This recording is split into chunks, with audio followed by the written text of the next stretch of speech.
Em junho desse ano, a AMD apresentou ao mundo suas novas placas de vídeo, desde as placas de entrada até as topo de linha, como a tão aguardada e a tão discutida R9 Fury X, com a nova GPU Feed, memória HBM e sistema de refrigeração líquido. Pois bem, hoje nós temos aqui a Radeon R9 Fury X da Sapphire para ser analisada. Vamos analisar as características da placa, os detalhes minuciosos e a performance dela em jogos e benchmarks. Essa placa de vídeo foi enviada pela loja Salt Comp Informática aqui para o canal Peperaio Hardware. Muito obrigado, vou deixar os links da loja na descrição. Esse é o canal Peperaio Hardware e eu sou o Lucas Peperaio. Vamos ao review. Desde a R9 290X, o mundo aguardava a nova single GPU topo de linha da AMD, principalmente após os lançamentos da concorrente. Quase 2 anos depois, eis que surge a R9 Fury X com a nova GPU Feed e o novo sistema de memórias HBM, High Bandwidth Memory. Se nós compararmos ela com a R9 290X, que até então era a single GPU topo de linha, inclusive nós temos review dela aqui no canal, a Fury X vem com especificações bastante agressivas. São 4.096 Stream Processors contra 2.816 da 290X, um aumento de aproximadamente 45%. Além disso, a placa tem 4.096 MB de memória HBM e um barramento gigante, 4.096 bits. Sim, vocês não entenderam errado, são 4.096 bits. Mas o que isso significa?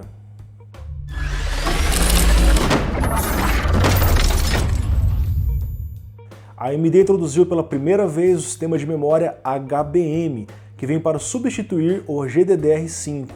Essas memórias são posicionadas ao lado da GPU no mesmo interpositor, e essa proximidade permite um barramento enorme como 4.096 bits, que por sua vez permite uma largura de banda muito alta, são 512 GB na Fury X, mesmo com o clock da memória mais baixo. E tudo isso com uma melhor eficiência energética, são 3 vezes mais desempenho por watt se nós compararmos com a GDDR5. Mas as novidades não param por aí. Com o HBM, o PCB pode ser menor e mais simples, isso porque o fabricante não precisa mais dedicar uma área do PCB para as memórias. Então, evita-se trilhas e um circuito de alimentação dedicado para as memórias. Agora, o VRM alimenta um conjunto apenas, GPU e VRAM. A R9 Fury X foi anunciada por $649, o mesmo preço da GTX 980 Ti, sua concorrente. Aqui no Brasil, nós podemos encontrar ela por aproximadamente R$ 3.589, e o seu público-alvo, eu acredito que já ficou claro, são os entusiastas, pessoas que querem jogar em resoluções altas como 4K e quer manter os filtros no máximo ou com quase tudo no máximo e ainda assim ter um ótimo desempenho. Vamos agora dar uma olhada mais de perto na Fury X. Vamos fazer um unboxing da R9 Fury X. Eu estou aqui de pé porque a caixa da placa é bem grande, na verdade é uma das maiores caixas que eu já vi até agora. Na parte da frente nós vemos aqui as principais informações: High Bandwidth Memory, 4K, Liquid VR, FreeSync e um cabo HDMI 1.8 metros que acompanha a placa. E aparentemente nós temos um erro de impressão aqui, 450 GB por segundo ao invés dos 512 GB por segundo. Na parte de trás nós temos as informações também das tecnologias da placa, enfim. Nós temos aqui um papelão na parte de dentro que parece que ele fica colado com essa caixa de fora. E a placa vem muito bem presa nele, foi até meio difícil tirar aqui. Juro para vocês que eu fiquei uns 5 minutos tentando tirar. Tá aqui, ó, R9 Fury X, ela vem muito bem protegida por várias camadas dessa espuma. Nós tiramos aqui, já temos acesso aos acessórios. Nós temos aqui a documentação, né, um Quick Guide, mais documentação, CD de drivers e um adesivo da Sapphire. A pronúncia é um pouco complicada. Nós temos aqui ainda 4 parafusos para poder fixar o radiador, os acessórios, o cabo HDMI que eu mencionei no começo, cabo de 1.8 metros e um conversor DVI para HDMI, porque a placa não vem com DVI.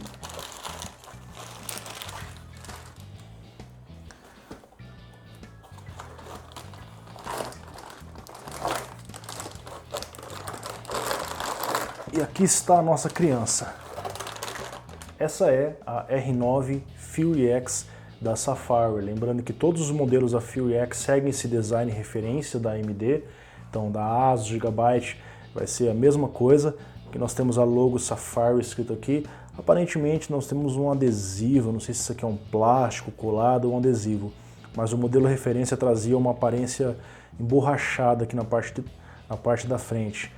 Tá? A placa ela é de metal, tem essa carcaça de metal, então ela aparenta ser bastante resistente e traz aquele ar entusiasta para o projeto. A parte de trás também é totalmente coberta, a gente não consegue ver os componentes internos e aparentemente é uma superfície emborrachada ou de plástico, agora não sei dizer. Nós temos aqui um adesivo também colado com o logo da Sapphire, ok? A placa realmente é muito bonita e muito compacta. Acredito que esse é um ponto que vale a pena destacar e vocês já devem ter percebido. A placa é bastante compacta, ela mede apenas 19,5 centímetros de comprimento. Então fica aquela pergunta, será que ela é uma boa opção para PCs compactos? Depende. Se o seu PC tiver espaço para você colocar esse cara aqui, com certeza é uma boa opção. O radiador ele tem apenas 120 milímetros, então ele cabe aí na maioria dos gabinetes que nós temos disponíveis no mercado. Nós temos aqui uma fan com adesivo da Sapphire.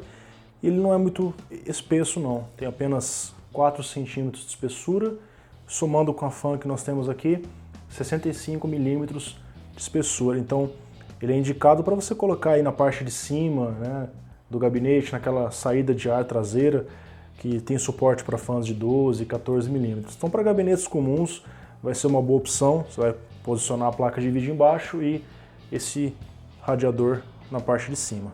Vale lembrar que isso aqui é um conjunto só, a fan que nós estamos vendo aqui, ela é alimentada por esse cabo que vai para a placa de vídeo, então você não precisa conectar a fan nas entradas ali da sua placa-mãe, basta você instalar a placa, parafusar o radiador no gabinete e usar e aproveitar o seu ótimo desempenho. Aqui no meu caso eu uso bancado, então o radiador vai ficar aí para o lado de fora.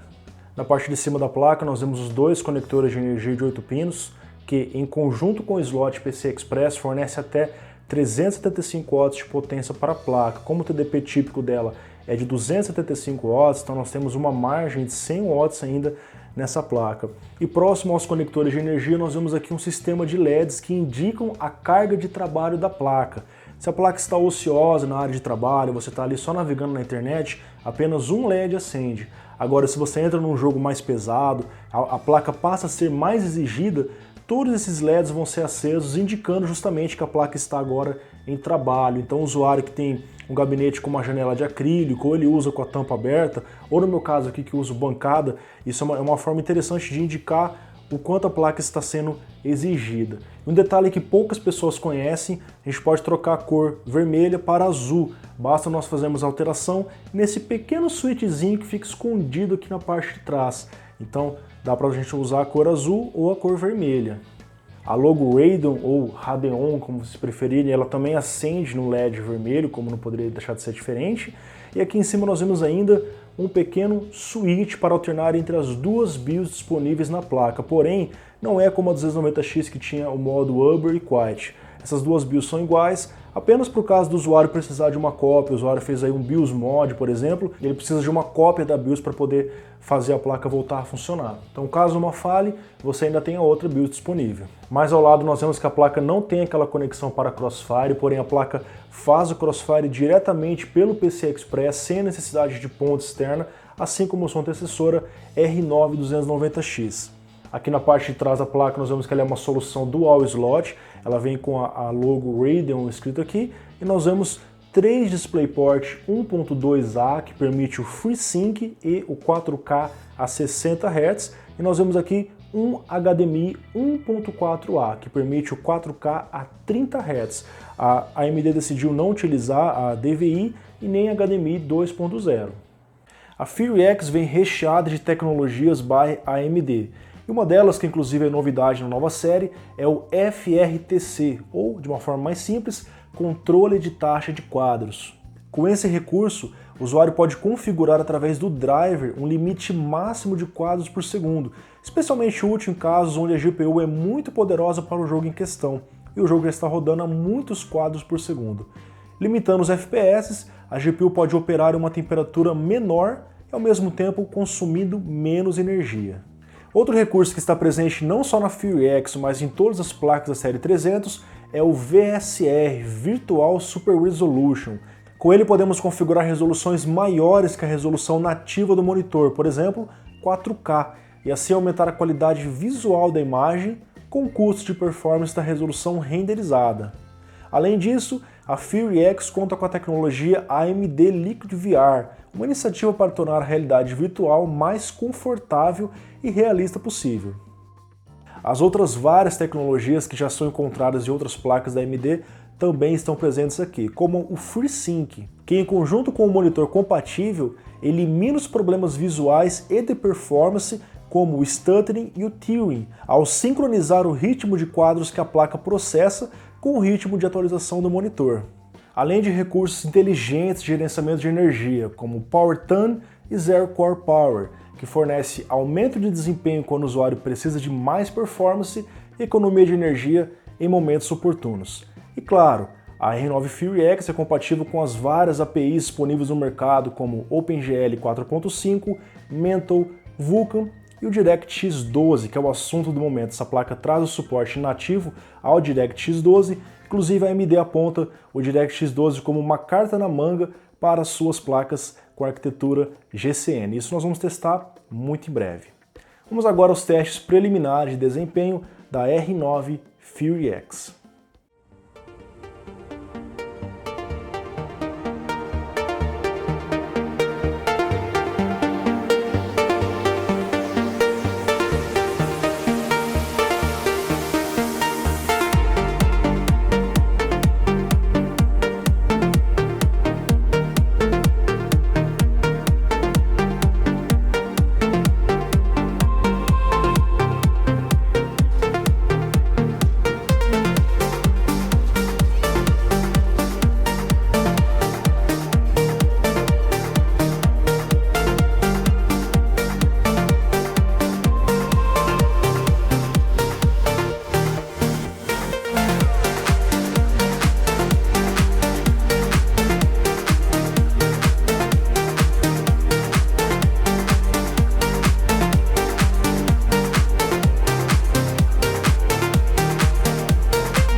Vou mostrar para vocês um pouco sobre o overclock da Fury X.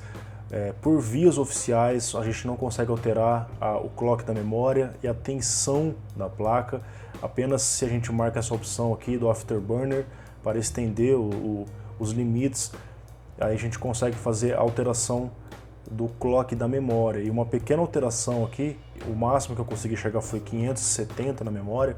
Uma pequena alteração resulta em uma largura de banda muito grande. Nós somos a 512, foi para 583 GB por segundo. Eu fiz alguns testes e isso resulta em um pequeno aumento no desempenho, ok? Tem usuários extremos que já colocaram essa placa a 1000 MHz aqui, resultando em uma largura de banda de 1 TB por segundo. Enfim, pessoal, o máximo que eu consegui chegar nessa placa foi esse clock aqui, ó, 1140 na GPU e 570 MHz na memória. O Power Limit eu aumentei no máximo para que não haja limitações. Eu vou mostrar para vocês isso rodando agora.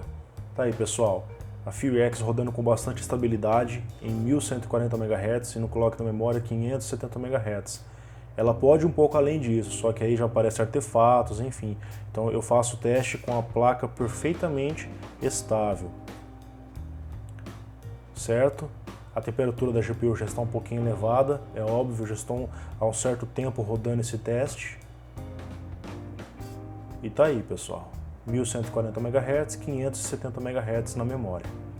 Chegamos ao fim de mais um review, vamos agora comentar os pontos positivos e negativos da R9 Fury X, a começar pelos pontos positivos. Em primeiro lugar, ela mostrou que ela tem um ótimo desempenho em resoluções mais altas, mesmo com, entre aspas, apenas 4 GB HBM, que se mostrou suficiente por se tratar de uma nova tecnologia. Ela também mostrou que ela tem um desempenho muito grande em relação a uma R9 290X, que até então era a single GPU mais rápida da AMD, inclusive ela trouxe o aumento de desempenho com um TDP um pouquinho menor. Ela também tem um tamanho compacto, mais um ponto positivo para ela.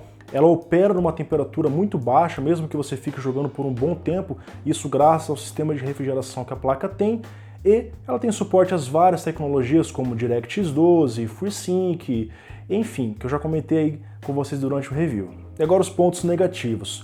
Overclock da placa foi um pouquinho complicado, os softwares tradicionais não trazem o suporte completo para ela, então eu acredito que isso futuramente seja resolvido através de update de softwares, ok? E fazendo pelo overdrive, ela ficou um pouquinho limitada ali e não permitiu que a gente subisse as memórias dela.